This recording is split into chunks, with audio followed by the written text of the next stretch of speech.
Hello everyone, welcome. It's Thursday and tonight we're doing an Italian red, okay? We're going to do a Covalli 2017 from Lang, okay?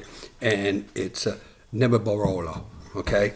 Now, it's a Nebbiolo grape is a grape that's grown in the Piedmont region. About 8% of the grapes in Piedmont are Nebbiolo grape. Now, that grape's used on Barolo, Barbaresco, okay? Two of the great grapes.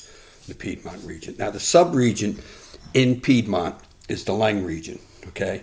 That was in 1994. They made it a sub-region. And from there, you got some great, inexpensive, it's considered one of the better value wines. And the technology that and the innovation, it's looked around globally, around the wine world as one of the cutting edge. What they do is here they're taking young grapes, because a Barolo from the Piedmont region is, and the Barbaresco, you want to sit those. You know, some of those wines you might not want to drink for the first 5, 7, 8 years. This is a wine made from the same grape. It's 100%. You take this grape, they make it from the younger vines, and this is a sorcerer. He sources wines from other people. He doesn't own a vineyard, but he creates wines at his winery, and he buys the wines, he buys the grapes, produces them, and you know, we did the Barbaresco from this region, and you also have the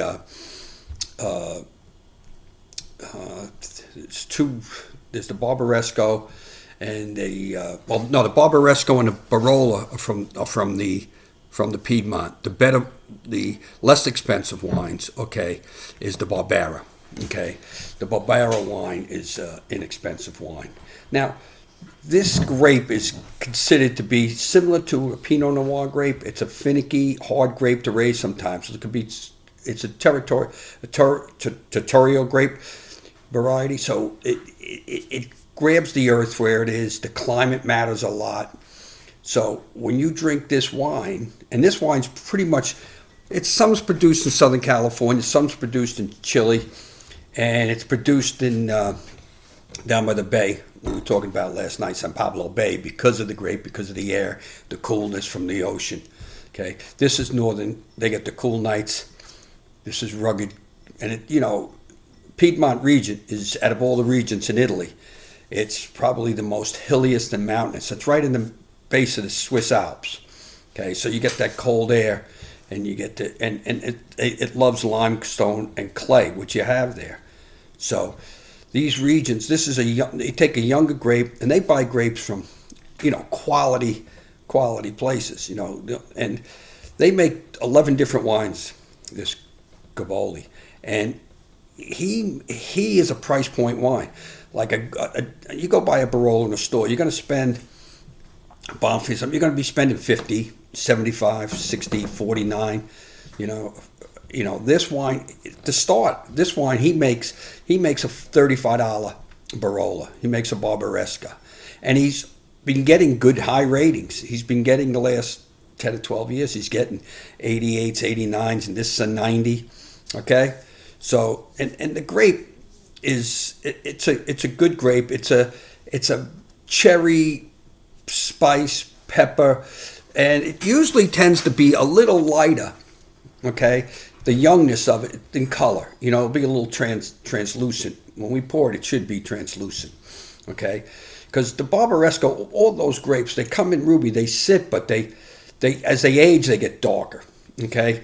This is young, and this is made to drink now. This is a 2017. You're supposed to be drinking this from last year till another 2-3 years. This is not the kind of wine you want to sit in your cellar. Nice cork they did, though, with it, okay?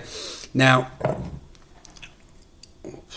this is a DOC too. See, you have the DOC, then you have the DOCG, and then you got the ITG, which is the integrated part. And like we talk about Super Tuscanies, people are putting these up with some of the good Tuscanies now, because that region is the region that's doing it. Antinori's over there, and in the last 20 years, Antinori started it in the 80s. Right, 79, 69 with the Solayas.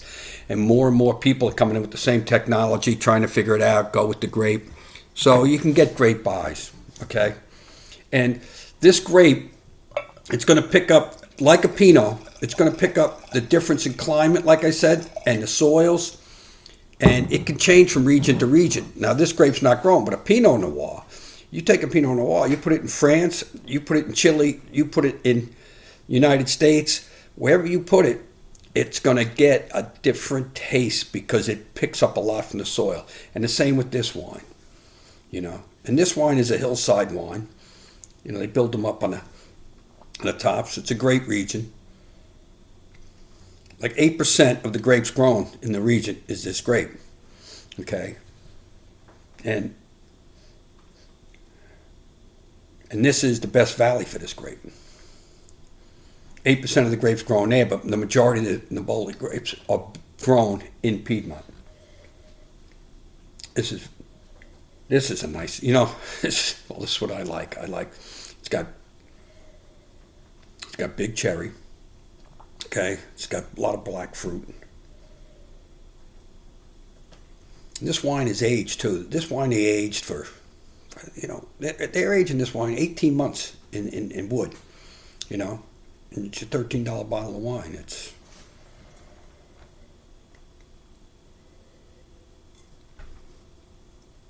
very good nose. I'd rather smell than almost drink it.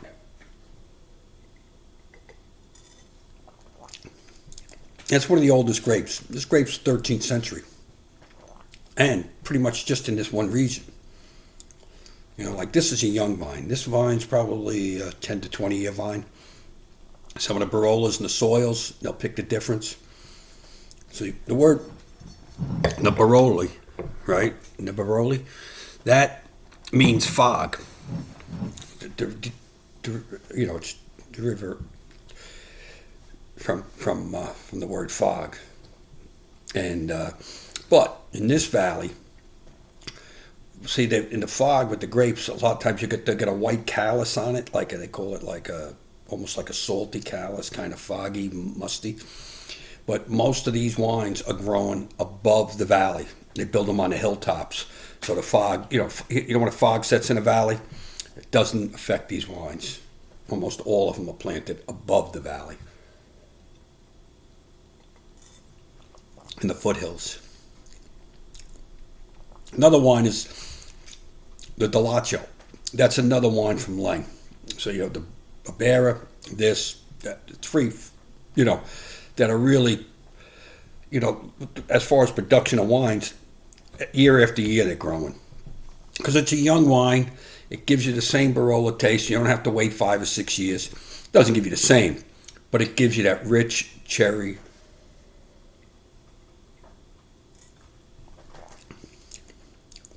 This wine tastes, surprised. This wine doesn't taste as young as I thought it would. Now, you see what I'm saying about the light red? That's what you'd expect in that. See, like when I say you can't see your fingers, you can see your fingers in this. Okay? Because you can see right through, because it's a lighter wine, you know? This wine's made, this is a not too lean a meat, but this is good for a roast. Okay, this would be good for a pasta. This would be good for an olive oil pasta. This would be good for a marinara pasta. This would also be good for nice cheese. This is a good wine. And the soil there, they hand pick it, age it, right? 18 months in wood, as we said. Then 3 or 4 months in a bottle. And then they ship it out. And the soil's perfect there. It's the clay limestone. It's got the weather. Right, this has got nice acidity. This is nice. This is a nice wine. It's balanced. It's balanced. It's not like super tight structure, but it's balanced. It's got some I don't know the word meat to it, but it's full body. Okay, well, it's medium body, but it's a full red. You know, it's nice. It's got nice, good noses. You know, it's not big. It's bold, but it's not. It's it's a nice wine. It's a nice wine. Yeah, we put this on a list. We have to make a list for our open book test. Okay, open bottle test. Now listen. Take care, everybody. Have a great night. See you tomorrow.